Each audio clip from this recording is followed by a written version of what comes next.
Pernahkah Anda bertanya-tanya, ada apa sebenarnya dengan kemampuan matematika para siswa di Indonesia?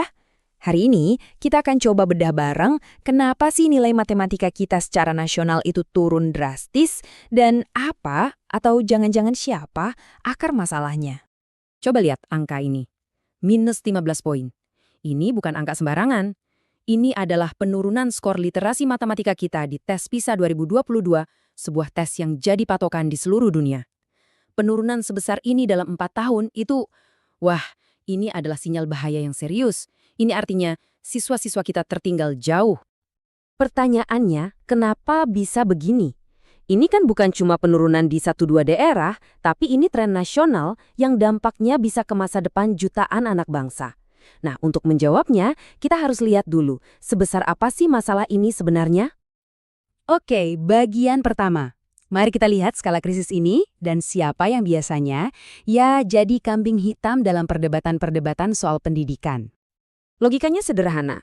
Menurut Jaringan Pemantau Pendidikan Indonesia atau JPPI, kalau yang turun itu nilai di satu sekolah, mungkin kita bisa lihat ke ruang kelasnya. Tapi kalau penurunannya terjadi di seluruh negeri, ceritanya jadi beda.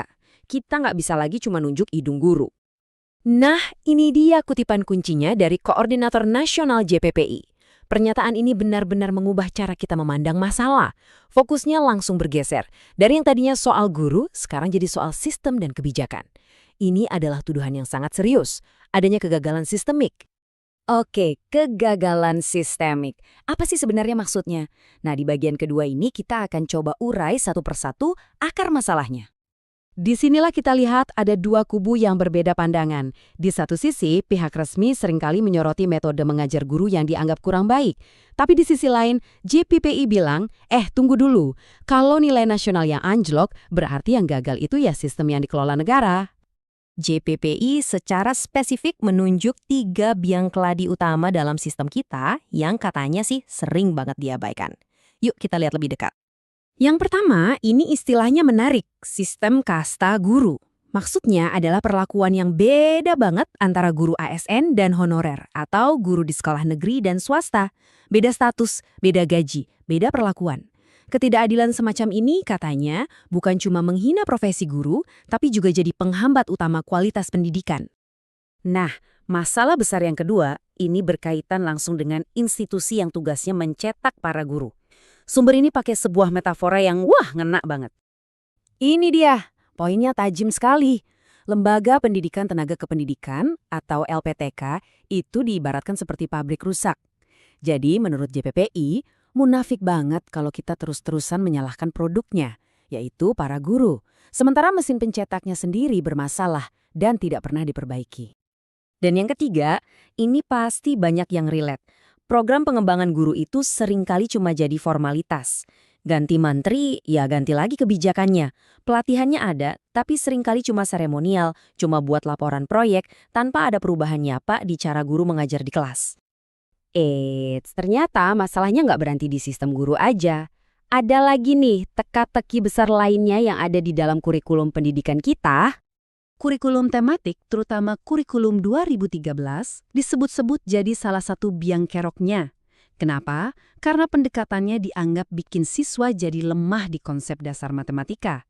Ditambah lagi, buku teksnya kurang efektif, soal-soal latihan yang itu-itu aja, bahkan gurunya sendiri banyak yang belum siap menjalankannya. Lengkap ya? Oke, kita sudah lihat masalahnya yang begitu rumit. Terus, apa dong solusinya? Adakah jalan keluar? Mari kita lihat beberapa upaya yang diusulkan. Solusi pertama datang dari pemerintah, yaitu dengan reformasi kurikulum. Sekarang kita kenal ada yang namanya kurikulum merdeka. Harapannya sih kurikulum ini bisa bikin pelajaran, khususnya matematika, jadi lebih nyambung dengan kehidupan nyata, lebih aplikatif, dan gak cuma jadi rumus-rumus abstrak yang bikin pusing.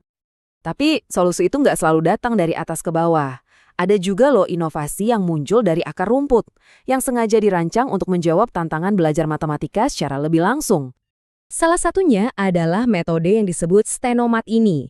Ini adalah sebuah pendekatan belajar matematika yang sistematis, yang diklaim bisa membantu siswa dari level paling dasar sampai katanya ke level olimpiade. Jadi, pertanyaannya sekarang buat kita renungkan bersama. Kurikulum baru sudah ada, Metode-metode inovatif seperti Stenomed juga mulai bermunculan. Ini semua tentu membawa harapan. Tapi, apakah ini cukup? Kalau pabrik rusak dan sistem kasta gurunya tidak pernah dibenahi secara serius, apakah semua ini hanya akan jadi solusi sementara? Apa yang sebetulnya kita butuhkan untuk memperbaiki sistem pendidikan kita sampai ke akarnya?